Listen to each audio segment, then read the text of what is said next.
Hello बच्चों। संख्या पद्धति एक बहुत ही महत्वपूर्ण टॉपिक है जो क्लास 1 से लेकर 12 तक के बच्चों के लिए अति उपयोगी है। बच्चे अंतर को बढ़िया से नहीं समझ पाते हैं, इसलिए उनको प्रॉब्लम मैथ को समझने में आती है। तो आप ध्यान दीजिए कि संख्या पद्धति क्या है। संख्या पद्धति को हम 4 सिस्टम में बांट सकते हैं। एक को कहते हैं डेसिमल सिस्टम, दशमलव प्रणाली, बाइनरी सिस्टम, द्विआधारी प्रणाली, हेक्साडेसिमल सिस्टम, षष्ठ प्रणाली और ऑक्टाडेसिमल सिस्टम, अष्ट डेसिमल प्रणाली। डेसिमल सिस्टम में हम 0 से लेकर 9 अर्थात 10 अंकों का प्रयोग करते हैं, जबकि बाइनरी सिस्टम में हम 0 और 1 2 अंकों का प्रयोग करते हैं। हेक्साडेसिमल सिस्टम में 1 से 6 तक के अंकों का प्रयोग करते हैं। ऑक्टाडेसिमल में 1 से 8 तक के अंकों का प्रयोग करते हैं। 2 सिस्टम ज़्यादा महत्वपूर्ण है, डेसिमल सिस्टम जिसमें कि हमारी जीवनचर्या चलती है और बाइनरी सिस्टम जिसमें कि कंप्यूटर काम करता है। डेसिमल सिस्टम में चूँकि 0 से लेकर 9 डिजिट होते हैं, इन 9 डिजिट की सहायता से हम डिफरेंट संख्याएं बना सकते हैं, असंख्य संख्याएं बना सकते हैं, इसको डिफरेंट रूप में रख के। इन नंबर्स की यदि हम बात करें तो इन नंबर्स को ध्यान से देखने पे 2 प्रकार की वैल्यू प्राप्त होती है। एक को कहते हैं फेस वैल्यू और दूसरे को कहते हैं प्लेस वैल्यू। जैसे 243 में यदि हम कहें कि प्रत्येक अंकों का प्लेस वैल्यू और फेस वैल्यू बताइए, तो जैसे 2 की फेस वैल्यू वही है 2, परंतु प्लेस वैल्यू 200 है। 4 की फेस वैल्यू 4 है लेकिन प्लेस वैल्यू 40 है।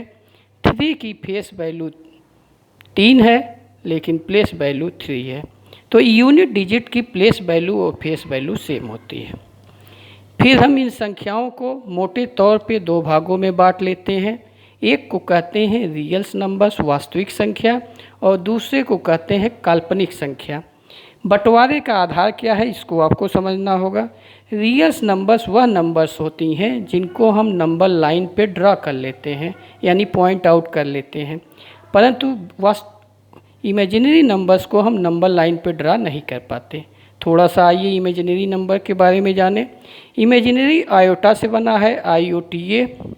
आई स्क्वायर बराबर -1 होता है, अर्थात आई बराबर करणी में -1। जैसे यदि हमें करणी में -4 की वैल्यू निकालनी हो तो ±2i आएगा। रियल्स नंबर्स क्या होते हैं? यह -इन्फिनिटी से स्टार्ट होके +इन्फिनिटी तक के होते हैं, सदस्य हैं इनके, अर्थात इनका सेट काफ़ी बड़ा है, -इन्फिनिटी से +इन्फिनिटी। पुनः हम इसको 2 भागों में बांट सकते हैं। एक को कहते हैं रेशनल नंबर्स और दूसरे को कहते हैं इरेशनल नंबर। रेशनल और इरेशनल यानी परिमेय संख्याएं और अपरिमेय संख्याओं का बंटवारा जो है, उनके डिफिनीशन के आधार पर आप कर सकते हैं कि परिमेय संख्याएं वह होती हैं जिन्हें हम P/Q के रूप में लिख लेते हैं, और ऐसी संख्याएं जिन्हें हम P/Q के रूप में नहीं लिख पाते वह अपरिमेय संख्याएं कहलाती हैं। परंतु बेटा P और Q पे कंडीशन लगी हुई है कि Q की वैल्यू 0 नहीं हो सकती। P और Q दोनों इंटीजर सदस्य हैं। अब पुनः रेशनल नंबर को हम 2 भागों में बांट सकते हैं। एक को कहते हैं इंटीजर्स और दूसरे को कहते हैं डेसिमल नंबर। इंटीजर्स नंबर क्या होते हैं? इनके सदस्य -इन्फिनिटी से +इन्फिनिटी तक होते हैं, परंतु इसमें और रियल्स नंबर्स में अंतर है। इसमें केवल पूर्णांक सदस्य होते हैं, जबकि इसमें फ्रैक्शन के भी आते हैं।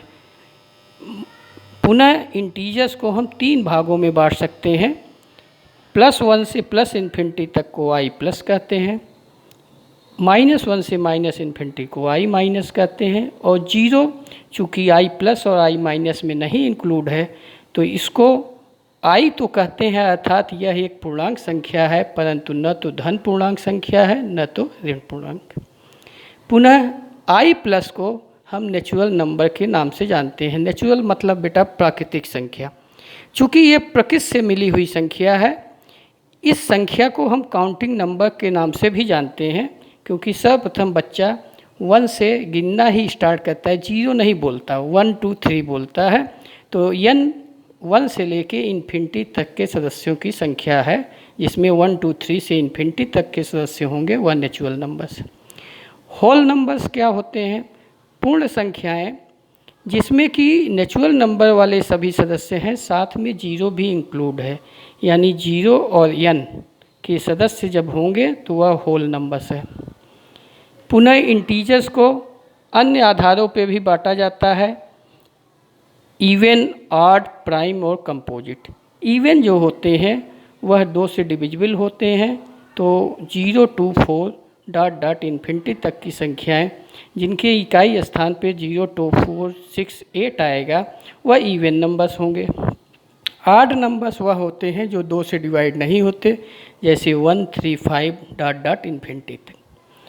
प्राइम और कंपोजिट को थोड़ा ध्यान से आपको समझना है। जैसे 1 से 100 तक या तो प्राइम नंबर्स होती हैं या तो कंपोजिट। जब हम प्राइम नंबर्स और कंपोजिट नंबर्स की बात करते हैं तो हमको ध्यान देना होगा कि प्राइम नंबर्स वह नंबर्स होती हैं जिनके पास 2 फैक्टर्स होते हैं। 2 फैक्टर्स का मतलब है कि वह 1 द्वारा डिवाइड होंगी और स्वयं द्वारा डिवाइड होंगी।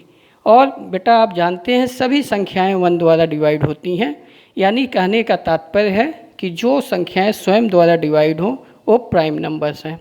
तो पहली प्राइम नंबर्स आपकी इस डिफिनीशन के हिसाब से 2 होगी, पुनः 3 5 7 डॉट डॉट इन्फिनिटी। अगर आप ध्यान से देखेंगे तो 1 से 100 तक में यदि आप बंटवारा करें तो 1 से 50 तक आपको 15 प्राइम नंबर्स मिलेंगे और 51 से लेके 100 तक में 10 प्राइम नंबर्स, यानी टोटल आपको 25 प्राइम नंबर्स मिलेंगे। शेष नंबर्स जो होंगे कंपोजिट नंबर्स होंगे। इनकी क्या पहचान है? कंपोजिट नंबर्स वह नंबर्स होते हैं जिनके पास 2 से अधिक फैक्टर्स होते हैं। 2 से अधिक फैक्टर्स का मतलब ये हुआ कि कम से कम 3 फैक्टर होंगे। जैसे 6 में 1 गुणे 2 गुणे 3, अर्थात ये 1 से भी डिवाइड होगी, 2 से भी डिवाइड होगी, 3 से भी डिवाइड होगी, यानी 3 फैक्टर हैं। साथ में 6 से भी ये डिवाइड होगी, यानी 4 फैक्टर हो गए। पुनः आइए 1 को आप देख रहे हैं न तो प्राइम नंबर्स में है न कंपोजिट नंबर्स में है, तो इसलिए हमने लिखा 1 is neither prime numbers nor composite numbers. पुनः रेशनल्स नंबर चूँकि इंटीजर्स और डेसिमल्स नंबर्स में बांटे जाते हैं, यह डेसिमल्स नंबर्स रेशनल्स नंबर्स भी होते हैं और इरेशनल्स नंबर भी होते हैं। अर्थात डेसिमल्स नंबर को और सावधानी से आपको पढ़ना पड़ेगा, क्योंकि डेसिमल में तो रेशनल्स भी आ गए और इरेशनल्स भी आ गए। तो पुनः इनका बंटवारा करने का आधार क्या है, इसको ध्यानपूर्वक आप देखिए कि डेसिमल्स नंबर्स 2 भागों में बंटते हैं। एक को कहते हैं, इसमें बांटने का आधार यह है कि सेम नंबर रिपीटिंग हो। सेम नंबर्स क्या हो? रिपीटिंग हो दशमलव के बाद, और वह चाहे तो समाप्त हो 2-4 अंकों के बाद या तो अनंत तक चले, तो उसको हम कहते हैं कि ये रेशनल्स नंबर्स हैं। और जब डेसिमल रूप में लिखें और वो नॉन रिपीटिंग नंबर्स हो और अनंत स्थान तक जाएं और समाप्त न हो तो उसको कहेंगे इरेशनल्स नंबर। कहने का तात्पर्य यह है कि रेशनल्स नंबर टर्मिनेटिंग भी हो जाएगा, शांत भी हो सकता है कुछ स्थानों के बाद, नहीं तो अनंत स्थान तक तब जाके समाप्त होता है। जबकि इरेशनल्स नंबर्स अनंत स्थानों तक जाके ही समाप्त होता है, परंतु दोनों में नॉन टर्मिनेटिंग में अंतर में ये है कि यहाँ पे एक निश्चित अंक की बार बार पुनरावृत्ति होती रहती है, जबकि इरेशनल्स नंबर जो होते हैं उसमें पुनरावृत्ति नहीं होती, यानी एट रैंडम अंक आते रहते हैं। इसीलिए यदि आप एग्जाम्पल्स को ध्यान दीजिए तो पाई को हमने लिखा है कि ये इरेशनल्स नंबर है, जबकि 22/7 रेशनल्स नंबर है, क्योंकि 22/7 दिख रहा है कि P/Q के रूप में लिखा गया है।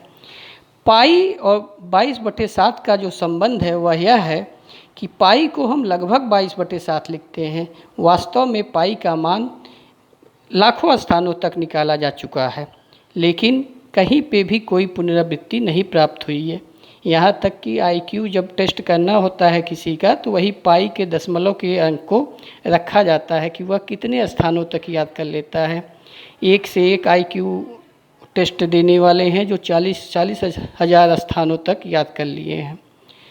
पुनः यदि आप ध्यान से देखें तो टर्मिनेटिंग में जैसे 4/5.8 अर्थात एक स्थान पे टर्मिनेट हो जा रहा है, तो ये आपका क्या हो गया, रेशनल नंबर है।